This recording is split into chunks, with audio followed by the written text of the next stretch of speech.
Deputado, o senhor citou o ex-presidente Jair Bolsonaro. O senhor tem uma visão talvez privilegiada da política, porque o senhor está fora da política, mas tem toda a bagagem, como a gente sabe. O senhor acha que em 2026, o senhor falou que ele deveria estar elegível, disputar a eleição. Se ele não puder disputar, o senhor acha que ele deveria indicar alguém da família, alguém próximo, ou talvez o governador Tarcísio de Freitas, de alguém desse centro-direita, desse aspecto, desse campo político, como o senhor citou? Olha, eu acho o seguinte, eu acho que a eleição de 2026 vai ser uma repetição do que aconteceu em 2022 no sentido contrário, né? Em 2022, não foi o Lula que ganhou a eleição, foi o Bolsonaro que perdeu.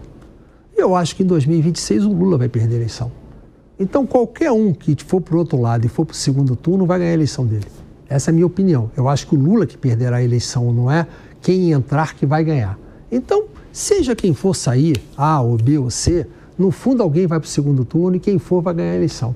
Se vai ser alguém da família do Bolsonaro, se vai ser um governador, eu não acredito que seja o Tarcísio, até porque o Tarcísio tem que tomar uma decisão em março de se renunciar ao mandato de governador de São Paulo para ficar em stand-by para disputar uma possível candidatura. Duvido que ele faça isso. Eu acho que esse processo não vai estar definido em março. É um processo que ainda vai se aprofundar até praticamente às vésperas, né? Algum governador desse pode ser candidato, é possível que saia mais de um, é possível que saia alguém da família, algum governador, enfim, que saia outro, pode sair um outside, tipo um Pablo Marçal da vida, que é o mais perigoso até, porque não seria o ideal. E o que vai acontecer vai depender muito do processo político, né? Mas é difícil dizer. A única convicção que eu tenho é que o Lula perde a eleição. Vai lá, Deise. Presidente, então, falando nisso, o Lula perde a eleição. E qual seria o futuro da esquerda e do PT? Porque o Lula não está fazendo sucessor. Como que o senhor vê a esquerda no Brasil?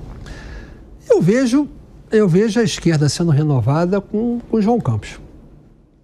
Eu acho que vai acabar... Eu acho que o futuro do PT, quando perder a eleição, se perder, efetivamente, claro que eu posso estar errado, pode acontecer o contrário, eles podem ganhar, enfim, pode ser mais uma opinião de torcida minha do que necessariamente uma opinião factual. Eu tenho essa opinião, mas pode não corresponder. Se corresponder à minha opinião à realidade, é claro que o PT vai sofrer uma derrocada grande.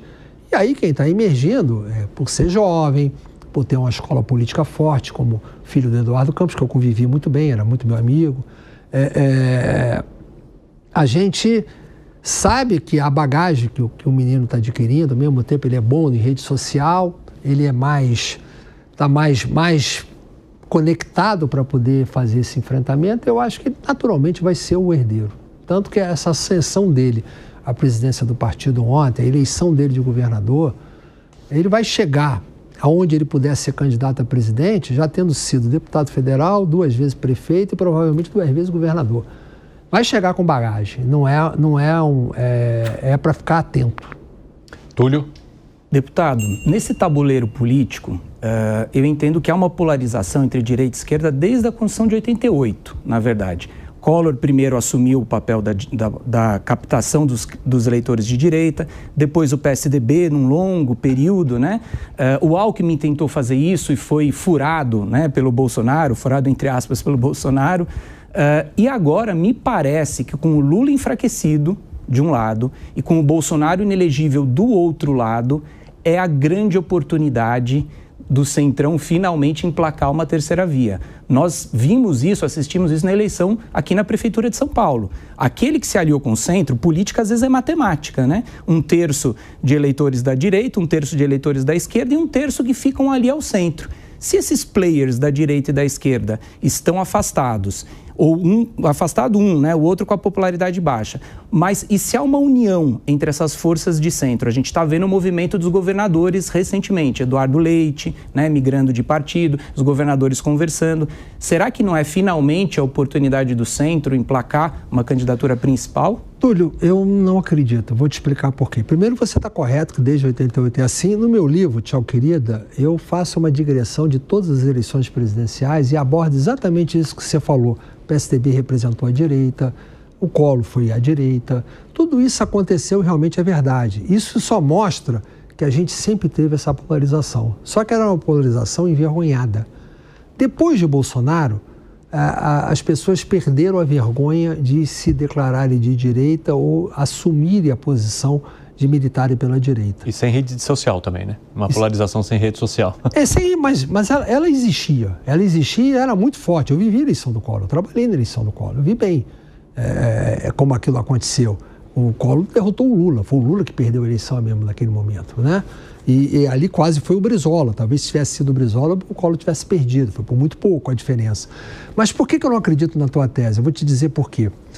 Porque um candidato de centro, você está citando o exemplo de São Paulo, que o Ricardo estava com o apoio do Bolsonaro, mas veio o Pablo Marçal como rompante, como outside, e quase pegou o eleitorado básico dele. E diria uma coisa para você, ele só perdeu por aquele evento que aconteceu na antivéspera.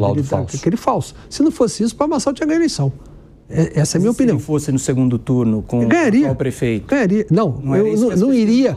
Não, mas o que acontece é o seguinte, mas esse evento, eu ainda estou votando em São Paulo, eu vim aqui votar no dia, eu vi bem. Eu via na rua o que estava acontecendo. A gente que vive política, a gente sente o cheiro da rua, né? Em eleição, quando eu ando, eu estava andando em Belo Horizonte, eu vi que o Tramonte não ia para o segundo turno em Belo Horizonte, não foi. A gente consegue ter esse cheiro. O Pablo Marçal ia ganhar aquela eleição. E se ele fosse para o segundo turno, o Ricardo não iria. Ele iria com Boulos. Porque o que ele cresceria, o Ricardo não ia para o segundo turno. Não ia acontecer dele com o Ricardo, entendeu? Se fosse ele com o Ricardo, ele perderia a eleição. Porque era diferente, mas ele com Boulos, ele ganharia a eleição.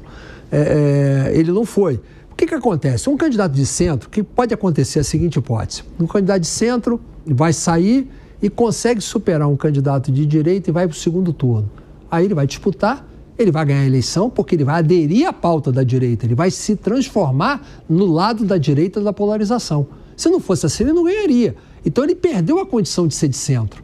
Não é por ele ser de centro, ele vai ter que aderir à pauta no segundo turno para poder ganhar. Então, por isso é que você continua com a polarização. E te digo mais, eu nunca vi ela tão presente como ela está hoje.